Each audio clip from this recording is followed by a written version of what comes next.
Yes बच्चों, dear eight 4th same, मैं doctor Prashant Mishra यहाँ पर आज आपको हिंदी में पार्ट नंबर आपका जो 9 है, पार्ट नंबर 9 है आपका निबंध आपका रचना है ना। यहाँ पर एसे के बारे में आपको बताइए कि EASS बाई आपके एसे माने आपका उसका निबंध होता है और यह हिंदी जो साहित्य आपका गद्य साहित्य की एक मुख्य विधा है ये। तो आज हम यहीं पर बात करने वाले हैं। तो सबसे पहले हमारा जो पॉइंट है वह है कि निबंध क्या होता है।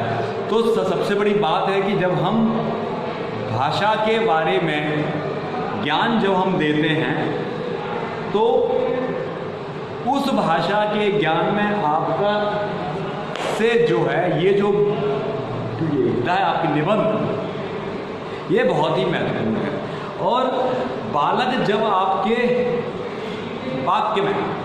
वाक्य बनाने में जब बालक आपके बहुत ज़्यादा प्रशिक्षित हो जाते हैं तब बालकों को भाषाई ज्ञान और वाक्यों का ज्ञान होने के बाद तब विद्यार्थियों को हमको इस विधा का ज्ञान बच्चों को देना चाहिए। और यहाँ पर क्या है कि आजकल भाषा ज्ञान के परीक्षण हेतु प्रतियोगी परीक्षाओं में भी नए नए विषयों पर ये वाली विधा पर आपकी निबंध पर आपको कार्य करने को दिया जाता है। तो सबसे जो आपका पहला पॉइंट है वह आपका निबंध का अर्थ। तो सबसे बड़ी बात है कि निबंध का शाब्दिक जो मतलब है वह है बंधा हुआ, मतलब जिसको हम किसी प्रकार से बांधे हुए हैं वह आपका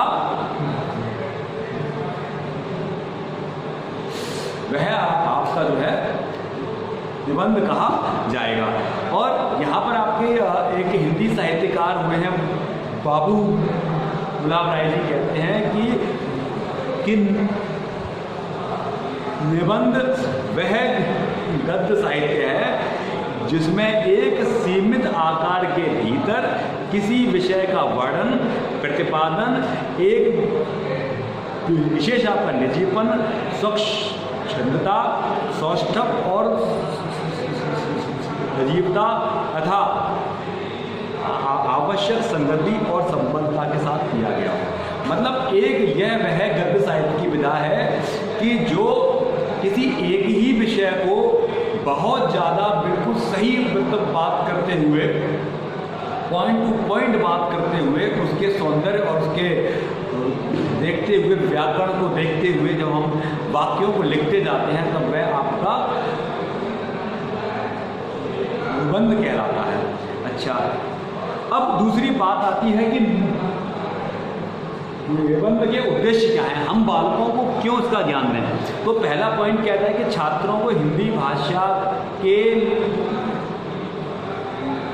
लेखन में प्रतिभावान बनाने के लिए, हुनरमंद बनाने के लिए भी हमें ये साहित्य को, इस विधा को पढ़ना पड़ता है। और यह हिंदी भाषा के जो 4 आपके कौशल बताए गए हैं उन चारों कौशलों में यह आपका बहुत ही महत्वपूर्ण है। पॉइंट नंबर 2 कहता है कि छात्रों की कल्पना शक्ति, तर्क शक्ति, चिंतन शक्ति और परीक्षण शक्ति व मानसिक शक्ति को विकसित करना। यह कहता है कि बालक कितना दूर तक का सोच सकते हैं, कितना तर्कपूर्ण विचार कर सकते हैं, किसी पॉइंट पर कितना गंभीरता से सोच सकते हैं और उसको गंभीरता से सोचने के बाद में उसको जांच परख कर जब वह उसको कहते हैं तो वह सभी उनकी ताकतों का विकास होता है। पॉइंट नंबर 3 है कि उनमें स्वतंत्र भावाभिव्यक्ति की भावना उत्पन्न होती है। मतलब क्या है कि जब बालक ये सब इस विधा में कार्य करता है तो वह अपने मन के भावों को किस प्रकार व्यक्त करे, यह ताकत भी बच्चों में इस विधा को सीखने से बच्चों को मिल सकती है। पॉइंट नंबर 4 कहता है कि बालकों में रचनात्मक और सृजनात्मक ज्ञान को व्यापक बनाना, कि बालकों के भीतर किसी भी चीज़ को बनाने की, किसी भी चीज़ को कहने की कितनी ज़्यादा ताकत है, यह उन सबको व्यापक रूप में विस्तार पूर्वक बताता है। पांचवा है कि बालकों के शब्द भंडार में व्यक्ति, बालकों जब नए नए विषयों पर आपके निबंध कहते हैं तब उनको नए नए आपके शब्दों के बारे में जानकारी होती है, जिससे बालकों का शब्द भंडार बढ़ता है। पॉइंट नंबर 6 है कि उनमें हिंदी भाषा और साहित्य के प्रति प्रेम उत्पन्न करना। ये तो हम आपके पहले पाठ से ही कहते आ रहे हैं कि बालकों को हिंदी भाषा साहित्य के प्रति अपना जो प्रेम है वह प्रदर्शित करना चाहिए। और नंबर 7 है कि उनकी भाषा शैली को उन्नत बनाना, कि बालकों की जो भाषा शैली हो वह भी बहुत ही अच्छी और परिमार्जित हो। अच्छा, अब पॉइंट नंबर 3 आपका आता है निबंध के शिक्षण की विधियाँ। तो सबसे पहली विधि है कौन सी? प्ले विधि। मतलब हम बच्चों को खेल खेल में निबंध कैसे बता सकते हैं। तो मांटेसरी और रिवेल साहब ने ये पद्धति बनाई और एक मंजूषा में बनाई गई वस्तुओं के सहारे छात्र अपने भाव प्रकट करते हैं और स्थायी ज्ञान और टीचिंग को कम बनाने के लिए भी यह दृष्टि से विधि प्रारंभिक कक्षाओं के लिए बहुत अच्छी है।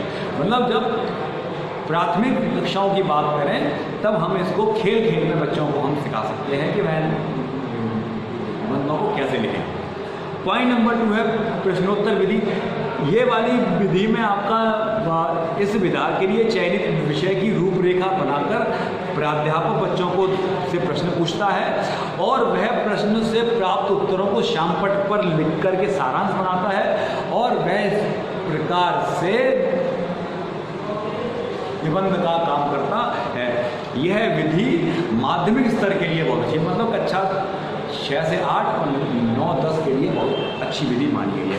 नंबर 3 है प्रवचन विधि। ये आप जानते हैं जब कोई भागवताचार्य, कोई कथावाचक जब कोई प्रवचन देता है तो वह प्रवचन किसी विषय पर अपने विचार क्रमबद्ध ढंग से प्रस्तुत करता है और वह उच्च स्तर पर उपयोगी है, किंतु प्रारंभिक स्तर पर यह योग्य नहीं है, क्योंकि इसमें जो विद्यार्थी होता है वह कोई कार्य नहीं करता, वह बिल्कुल आलस्य के साथ बैठा रहता है, तो यह विधि इतनी ज़्यादा कामयाब नहीं है। चौथी अनुकरण व आदर्श विधि है। यह विधि कहती है कि प्रारंभिक कक्षाओं में इस विधि का प्रयोग अच्छा होता है और ये विधि में शैलियों में पठित निबंधों में कुछ शैलियों का वाचन कर बालक उनको सीखते हुए यह कार्य करते हैं और ये विधि में छात्र आदर्श स्वयं चुनते हैं, मतलब वह अपना विषय स्वयं लेते हैं और उसको क्रमबद्ध तरीके से उसको कहते जाते हैं, तो यह विधि भी बहुत अच्छी विधि है। 5वां है वाद विवाद विधि। इस विधि में क्या होता है कि प्राध्यापक बच्चों को विवादास्पद विषय लेकर कक्षा को विषय के पक्ष और विपक्ष, मतलब उसके लाभ हानि, उसके गुण, उसके दोष सबको जानते हुए 2 भागों में बांटकर 2 पक्ष कर दिए जाते हैं। वाद विवाद प्रतियोगिता होती है और बाद में छात्र अध्यापक के आदेशानुसार वाद विवाद से प्राप्त जो भी परिणाम होते हैं उनको ही बेस मानकर, आधार मानकर के वो आपके निबंधों को कहते हैं। पॉइंट नंबर 6 है आपकी सूत्र विधि है। सूत्र विधि में क्या है? यह विधि हर स्तर के छात्रों के लिए बहुत उपयोगी है। इसमें प्राध्यापक श्यामपट्ट पर कुछ प्रश्न पूछता है, कुछ सूत्र लिखता है और फिर छात्रों की सहायता से उन सूत्रों की व्याख्या करवाई जाती है और सूत्रों का चयन छात्रों की मानसिक योग्यता के आधार पर किया जाता है और छात्रों को स्वतंत्र भावाभिव्यक्ति का मौका दिया जाता है और यात्रा वृत्तांतों, मेलों, जीवनियों और आपके ऐतिहासिक स्थलों, ऐतिहासिक कहानियों पर भी ये विधान के द्वारा लेख लिखे जाते हैं, आपके निबंध लिखे जाते हैं। तो ये आपकी सूत्र विधि हुई। 7वीं विधि आपकी है स्वाध्याय एवं मुद्रा विधि। ये विधि में प्राध्यापक छात्रों को निबंध के लिए आपका एक टाइटल देता है, आपका शीर्षक देता है और तत्सम संबंधी संदर्भ ग्रंथों के नाम बता देता है। मतलब किस वाली पुस्तक से कौन सा हमको व्याख्यान मिलेगा, हमको वहाँ से उठा सकते हैं, तो वह करता है। और छात्र स्वाध्याय के आधार पर सामग्री तैयार करके निबंध को बनाता है और इसमें छात्र अपनी इच्छा के अनुसार अपने भावों को व्यक्त करता है। और यह विधि प्रारंभिक स्तर के लिए उपयोगी नहीं है, परंतु यह बहुत ही अच्छी विधि है। उपरोक्त विधियों में से किसी एक विधि को मानकर ही जानकर ही हम इस विधा को नहीं कह सकते। अतः प्राध्यापक और छात्रों को जैसा समय हो वैसी ही विधि को देखते हुए जानते हुए विधियों का प्रयोग करना चाहिए और इस विधि को प्राप्त करना चाहिए। प्रारंभिक स्तर पर निबंध लेखन के लिए प्रश्नोत्तर विधि सबसे ज़्यादा प्रशस्त होती है और प्रश्नोत्तर विधि का सहारा लेकर के अध्यापक छात्रों के सहयोग से मौखिक प्रश्न करता है और वह श्यामपट्ट पर क्रम से मुख्य बिंदु लिखता जाता है और छात्र इन बिंदुओं को आधार मानकर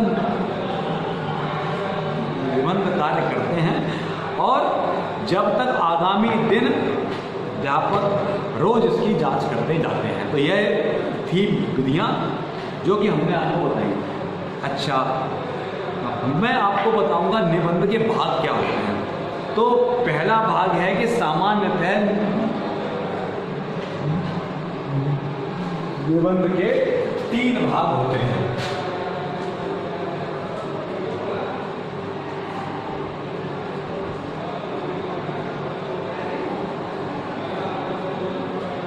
के भाग ये 3 प्रकार के होते हैं। पहला आपका आरंभ है, दूसरा आपका मध्य है, तीसरा आपका पश्चिम है, मतलब पीछे। या फिर हम इसको पक्ष की जगह पर अंत भी कह सकते हैं, अंत, है ना। तो ये क्या है कि सबसे बड़ी बात ये होती है कि ये इसके 3 भाग होते हैं। पहला आपका आरंभ। तो जब हम इस विधा को प्रारंभ करें तो यह शॉर्ट होनी चाहिए, आकर्षक होना चाहिए और पढ़ने वाले की जो अंतरात्मा जो है, जिज्ञासा जो है, वह इसमें बनी रहनी चाहिए। और आरंभिक भाग को भूमिका अथवा प्रस्तावना भी कहा जाता है। मतलब जब हम उसको लिखेंगे तो हम उसको पहले भूमिका या उसकी परिचय या प्रस्तावना को प्रस्तुत करेंगे। मध्य भाग, सेकंड पॉइंट में मध्य भाग है। तो निबंध के मध्य भाग में अर्जित ज्ञान को प्रभावशाली ढंग से प्रस्तुत किया जाता है और इस वाले भाग में मुख्य विचारों का क्रमबद्ध संगुफन होना चाहिए। मतलब हम पहले प्रस्तावना लिखेंगे, फिर बीच में आते आते जो उसका जो सार है, जो सारांश है, वह हमें सूचीवार तरीके से हमें वह कहना चाहिए और उसमें ये बात भी बनी रहनी चाहिए। लास्ट में आपका अंत है। तो ये कहता है निबंध का अंतिम भाग प्रभावशाली और एक दृश्य को बताता हुआ होना चाहिए और ये भाग को आपका उपसंहार या फिर शोधसार या फिर निष्कर्ष भी कहा जाता है। तो ये तो उसके भाग हो गए। अच्छा, हम आपकी बात करते हैं निबंध के प्रकार। तो ये भी आपके कई प्रकार के होते हैं। पहला आपका प्रकार है वर्णनात्मक। वर्णनात्मक में हम क्या करते हैं कि प्राकृतिक और भौतिक वस्तुओं के दृश्यों, पर्वों, प्रदर्शनी का हम क्रमबद्ध रूप से वर्णन करते हैं। मतलब वर्णनात्मक है कि हम उसका किसी वस्तु का वर्णन करते हुए चले जाएं, चाहे वह प्राकृतिक में हम करें,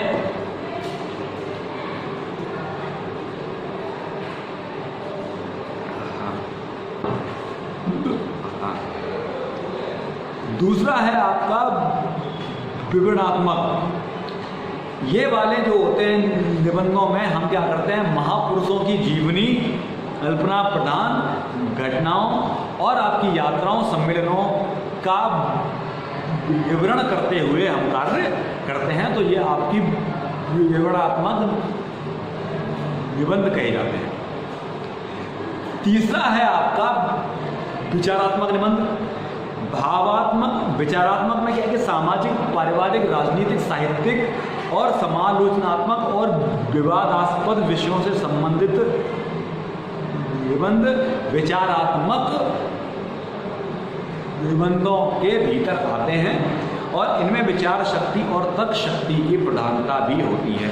मतलब जो भी सामाजिक होंगे, पारिवारिक होंगे, ऐतिहासिक होंगे और साहित्यिक होंगे, किसी भी आलोचना पर आधारित होंगे, तो वह सब आपके विचारात्मक निबंध कहे जाएंगे। चौथा आपका है भावात्मक आपके निबंध।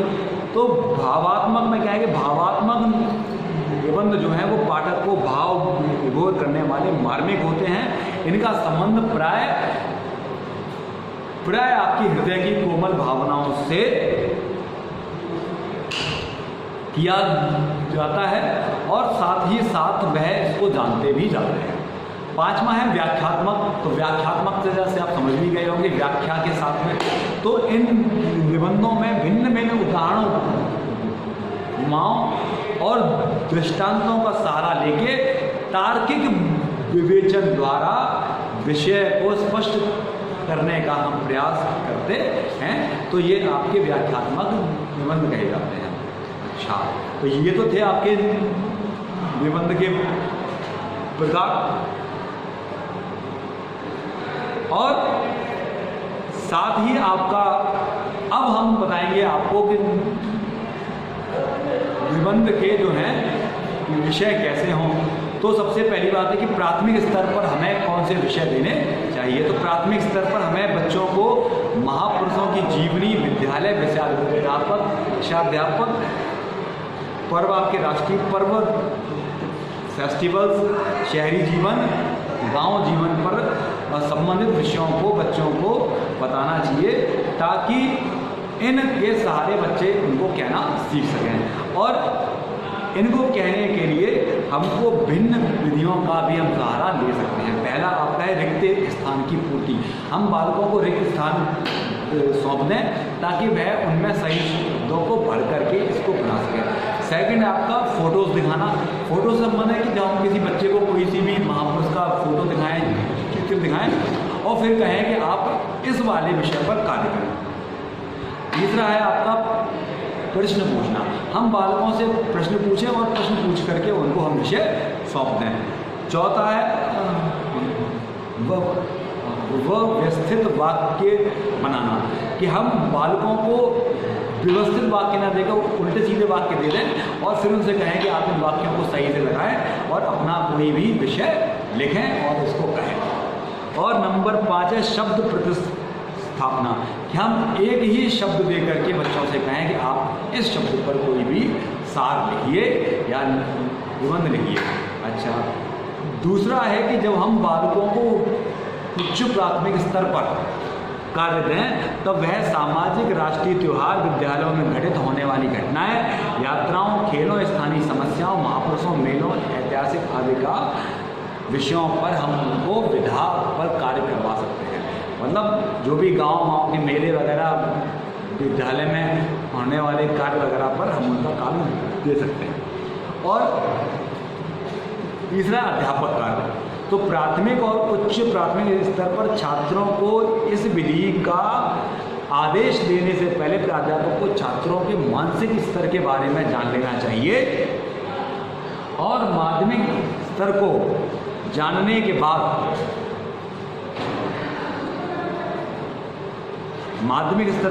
के बाद बच्चों को उसकी एक रूपरेखा बना लेनी चाहिए और फिर उसके बाद में छात्रों के संबंध में उस विषय से संबंधित ज्ञान देना चाहिए और वही शब्द दे करके बच्चों से फिर से इसी विषय बिंदु पर हमको कार्य भी सौंपना चाहिए। तो ये तो थे आपके अध्यापक कार्य।